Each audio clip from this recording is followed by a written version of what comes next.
It's Tania's world. Vlogs plus she got reactions. You should see this girl.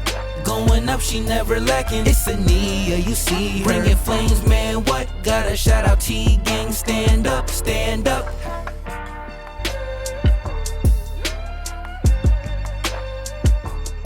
What is up with my gang? What is up with my squad? T-Gang in this thing. What's poppin' with y'all? What's up, T-Gang? Welcome back to my channel. So today your girl will be checking out 3 creepy true Airbnb horror stories. They said volume 2, so I'm not sure if there's a volume 1, but we're gonna check this out. I don't think I ever I never stayed in an Airbnb. I do be hearing that there's like crazy stories and stuff that be popping off in Airbnbs. Maybe this should prepare me for when I do decide to start staying in Airbnbs. But smash the like button, comment something you want to see below, comment if y'all seen this video before or anything that's scary to y'all, because I'm pretty sure I'm gonna be scared. And also subscribe, click the bell, and join the gang. If you're new, then definitely subscribe because we're going nowhere but follow me on my social medias. Definitely follow me on my Instagram, _is_Tania's_world. But we're gonna check this video out. Not gonna lie, I am a little scared.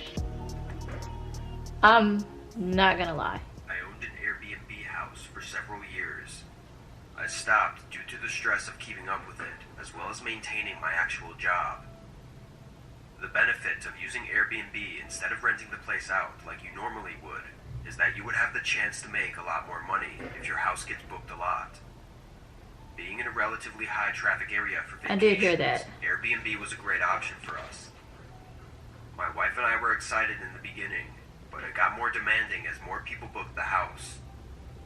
We needed to keep everything on schedule and hired cleaning services after the first customers left and before the next ones came, as well as be sure to respond to their messages and emails in a timely manner. But things were going well for a couple years before we had what we thought was a young couple staying at the house. Just like every other time, when they arrived, I texted them the unlock code for the door. I almost never actually see the customers. After they let me know that they were inside and everything was y'all let me know if this already started off bad, because like he's talking too calm. I know in like situations like this and like stories like this, they talk calm, and then once some stuff pop off, then they tone change, but he's talking a little too calm. Oh, Jesus. Okay, what did I get myself into? What did I just get myself into? Like, and it's crazy because I watch scary movies, but this, I don't know, because it could just be like it's haunted, or it could be like somebody like love that house so much to where they don't want nobody else to stay there, and then it's like some Fatal Attraction type of stuff. Sat back and relaxed for the rest of my day off. I should also mention that I almost never even talk to the customers more than just a couple texts. Usually they text me when they get there and when they leave, and sometimes an occasional question about the house. Aw, snap. But that's usually it. But as 9 o'clock came around and I was just about to get ready for bed, I got a text from the young man staying at the house. It was short, saying he was going to call me in a minute, and then a minute later he called. I already had a bad feeling when I saw the text. I got a bad feeling. What he said still surprised me. He said that the water wasn't working in the house. Of course, I apologized, though I didn't understand how that could be possible. But living in a house without water is unacceptable, so I knew I had to get it fixed immediately. Can't I asked shower. if I could come check it out really quick so that I could have someone come in the morning to fix it. He agreed, being very polite about the whole thing, and I drove over there a few minutes later. Pulling into the driveway, I noticed 2 cars. At the time, this wasn't necessarily a red flag, but more just an odd thing I noticed because they were this is where when I watch stuff like this, I can't watch stuff like this for too much. Like, I can't watch too much of this stuff, because then it starts playing with my brain. I can't watch stuff like this for too long, because he talked about, at first I ain't paying. Like, it's 2 cars. Now, what are they doing? About to plan a freaking... I mean, I heard people throwing parties in Airbnbs. Why would it be 2 cars? That's where my antennas would go up. A young couple on vacation for a single night, so I didn't understand why they would rent 2 separate cars.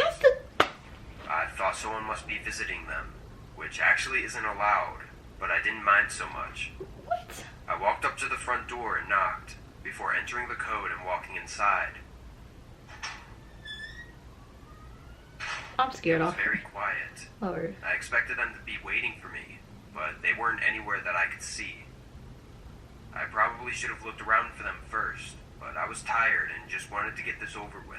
Oh, snaps. The first thing I wanted to check was the main God. water valve to make sure there wasn't a leak or a flood, so I went down to the basement and over to the valve. Everything seemed normal. No water anywhere or signs of damage. I was confused, but then I fiddled with the valve and immediately heard water start rushing again. I turned it more, realizing it had been completely shut off manually. I stayed in the basement for another minute, trying to understand why this was done, before I started to get a really uncomfortable feeling, especially since I didn't even see the people when I walked inside. I just couldn't see how it could have been anyone other than them who turned off the water, which meant they were trying to get me to come over on purpose, or maybe give them a discount on their... See, that's why I can't be the people that sell Airbnbs and stuff, because if that's, boy, let me tell you, I end up in a situation like that, I'm gonna try and get out of there as calmly as possible, because if they doing that just to get you there, they up to some stuff. You gotta just leave real calm, and then if they try you, or they try to take, no, I'm gonna let you let me out this house. Now if I can't get out this house and I gotta fight you and you live, it's bad, because I don't know, I probably wouldn't even call the police. I'd probably handle it on my own, and then just, you know, go to jail or wherever they would send me at that point. Now if I was in that situation, okay, we gonna hear how he got out of this situation, because I was thinking like the stuff was haunted. It's either haunted or they trying to kill him. Now why, I don't know. Look, my bad, I'm hitting ring lights and stuff. My nerves is bad. I feel like I'm in his shoes. We're gonna get back to it. I want to hear how he got out of this, because now he know that they up to some stuff. I think they trying to kill him. Y'all let me know what y'all think they trying to do, because I think they trying to kill him. For the inconvenience. I decided I was going to leave and get in my car, then try calling them back just to be safe. I got up and started walking towards the stairs until I heard the basement door open, followed by multiple sets of footsteps walking down. When they got to the bottom, 3 men stood there. "Is it fixed?" one of them said, sounding like the same man I talked to on the phone, though all of these men were much older than the young man that I thought was staying at the house. I told him it should be working now, and that the valve must have just tightened on its own. I was trying not to point any blame, since the whole thing was making me so uncomfortable. I just wanted to get out of that basement and away from these guys. They all just kind of stood there looking at me, not saying anything after that. "Well, let me know if you need anything else," I said, walking between them, trying to get to the stairs. They still just stood there, watching me walk around them. But as I went past the third guy closest to the stairs, I spotted a gun shoved in the back of his pants.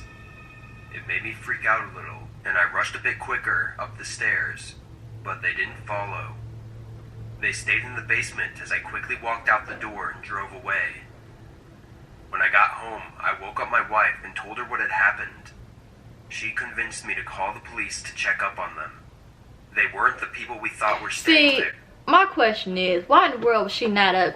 I don't know. See, I ain't married, so I can't sit there and say necessarily that this is how all marriages should operate. But if my husband is leaving the house and I'm still asleep, why in the world did you not let me know you left the house? Or maybe he let her know.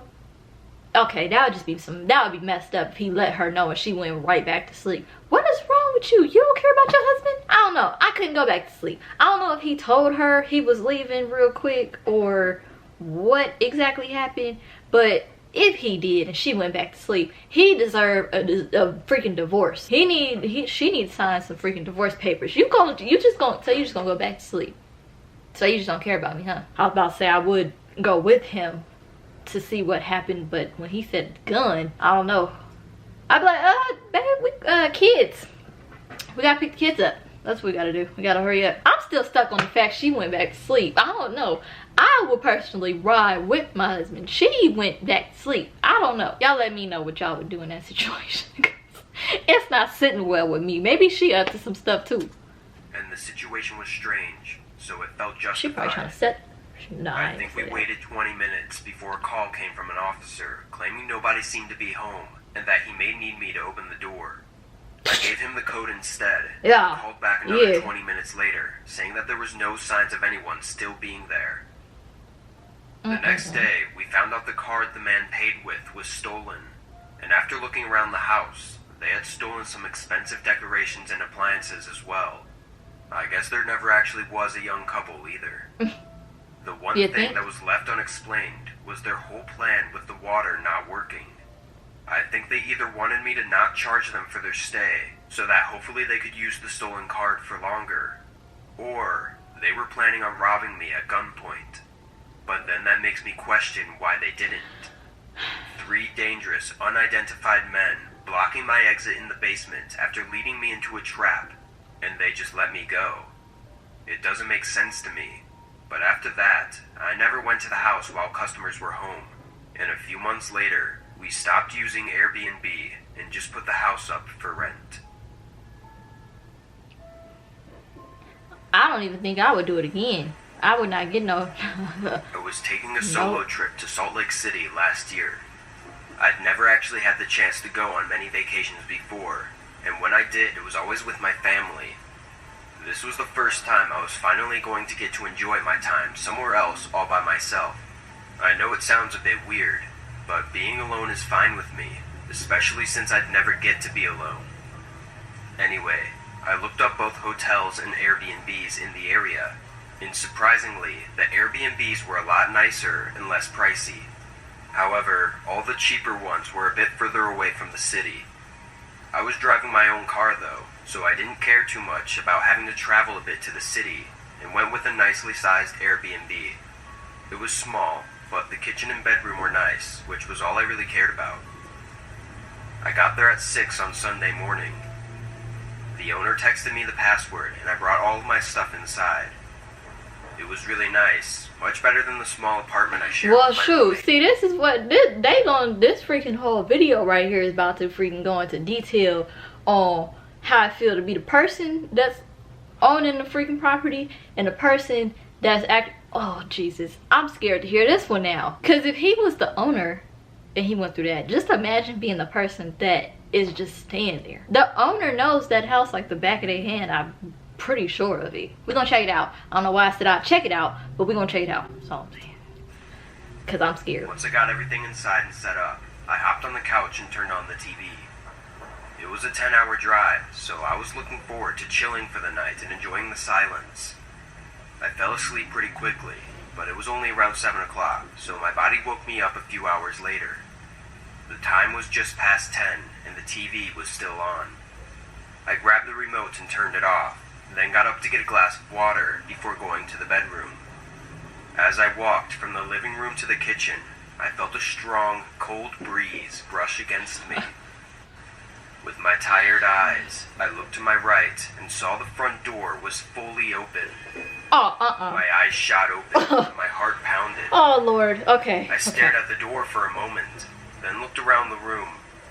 I knew I had closed it and locked it. See, this is where my freaking nerves and anxiety is up all. Oh, Lord, Jesus. He just said he fell asleep on the couch, and then he turned the TV off, and he went in the kitchen, grabbed some water, and now he heading back to bed. So we don't know how long this door done been open. How much I want to bet it's probably gonna be the owner to try and kill this man. Really freaking me out. I walked over to the door and closed it softly, listening intently for any sounds of someone being inside. I just pack my stuff and leave. For reference, I'm not the biggest guy in the world, but I am fairly tall and in shape, so unless an intruder had a gun, I felt confident I could force them away. I grabbed a kitchen knife, still being quiet, and walked room to room, checking every inch of the house. Nobody was there. This only confused me more, and I sent a text to the homeowner asking if someone was supposed to come over tonight or something, explaining what happened. It was late though, so I didn't expect a response right away. I went around to every door, locking each one, then quickly checked the house again. while more awake than I was before, I was still really tired. I went to bed and fell asleep with no trouble. Oh, no.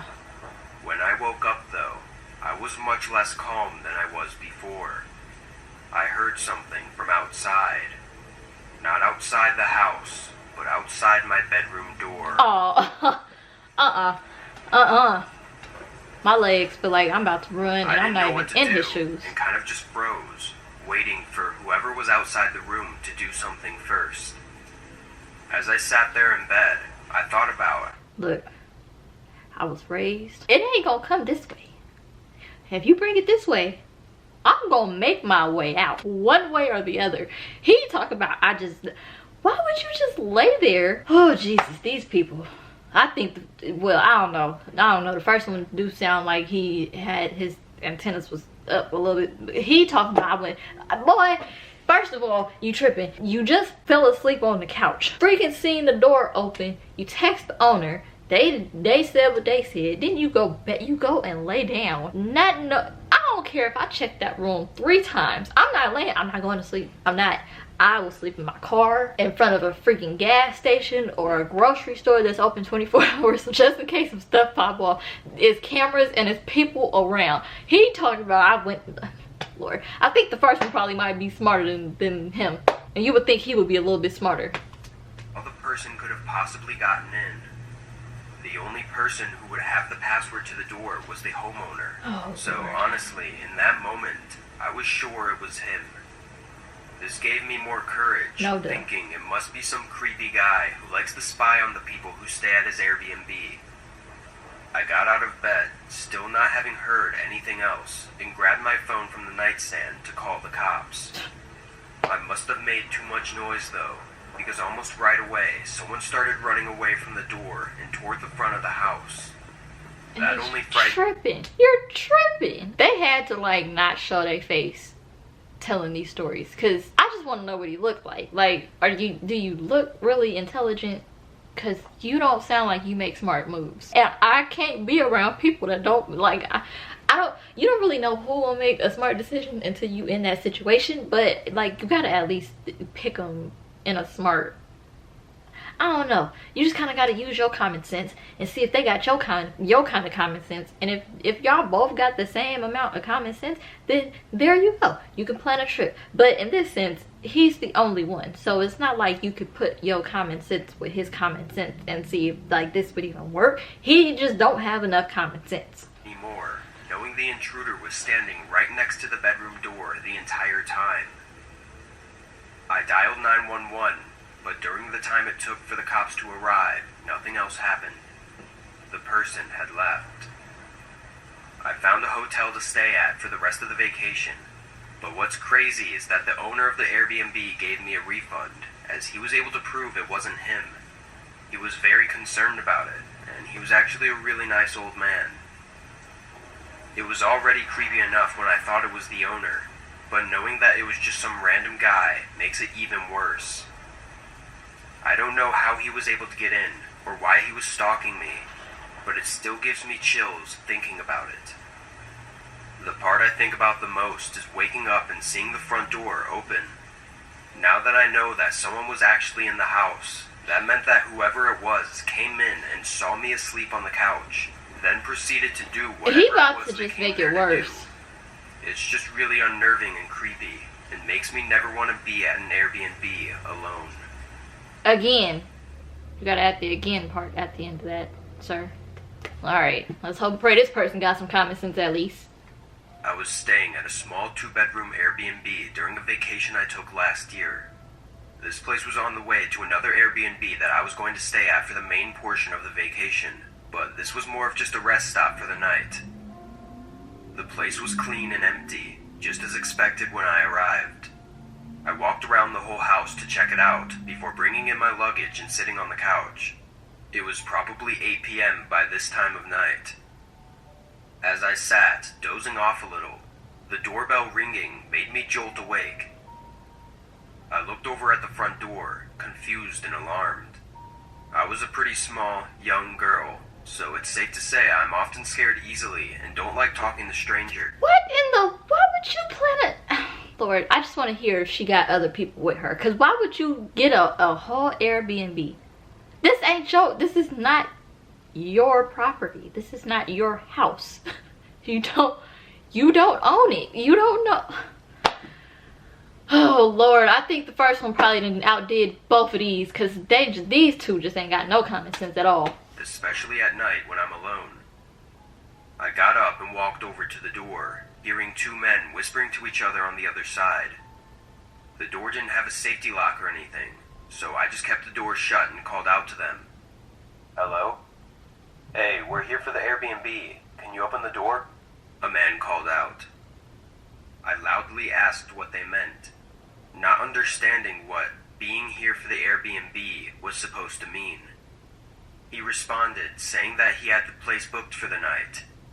I knew there had to be some sort of mistake, so I told him, still yelling through the door, that I had it booked as well and that he needed to contact the owner.